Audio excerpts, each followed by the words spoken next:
Bonjour à tous et à toutes et bienvenue à notre capsule des rouages des travaux printaniers du village.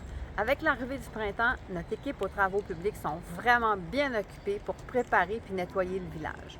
Alors aujourd'hui, je vais vous expliquer les rouages des travaux printaniers. Alors, ça commence par le rinçage du réseau d'aqueduc, le nettoyage des rues, le marquage de la chaussée, puis la préparation des parcs et des espaces verts. Pour ce qui est du rinçage du réseau d'aqueduc, notre équipe a déjà commencé le rinçage du réseau, puis c'est une opération qui est essentielle pour maintenir la qualité de l'eau potable, optimiser le débit puis la pression pour la sécurité incendie, vérifier le bon fonctionnement des équipements, incluant les bornes fontaines, puis prolonger la durée de vie de nos conduites. Alors, comment ça marche? Bien, il y a certaines sections qui sont temporairement isolées. Ça nous permet de diriger l'eau à haute vitesse dans une seule direction. Puis l'eau est ensuite évacuée par les bornes fontaines, ce qui permet de déloger les dépôts et les sédiments accumulés.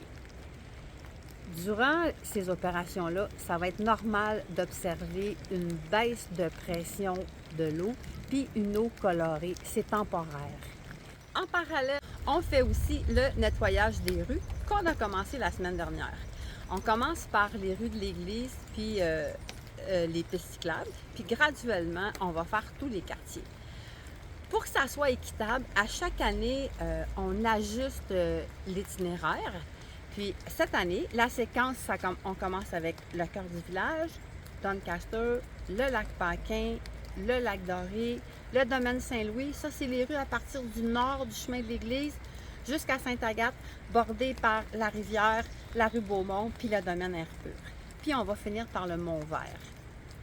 Je vous rappelle que c'est important de ne pas déposer des amas de pierres dans la rue, puis évitez de jeter vos petites pierres dans le bac noir ou dans le bac brun. En le mettant dans le bac brun, vous contaminez le compost. Ça ne pourra pas être composté, ça va être enfoui. Quand on va avoir fini de nettoyer les rues, on va marquer les traverses et les pistes cyclables. L'an passé, on a acheté un équipement, ce qui fait que maintenant, on peut le faire beaucoup plus rapidement.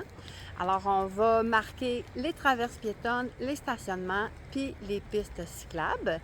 Avec la nouvelle machinerie, bien, on est plus efficace, puis ça nous permet de poser les bollards plus rapidement, puis ça nous permet de sécuriser nos aménagements pour l'été.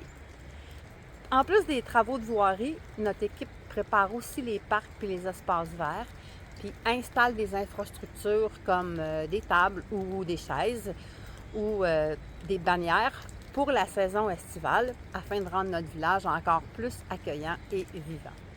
En terminant, ce printemps, notre municipalité est fière de participer pour une 3e année consécutive au défi Pissenlit.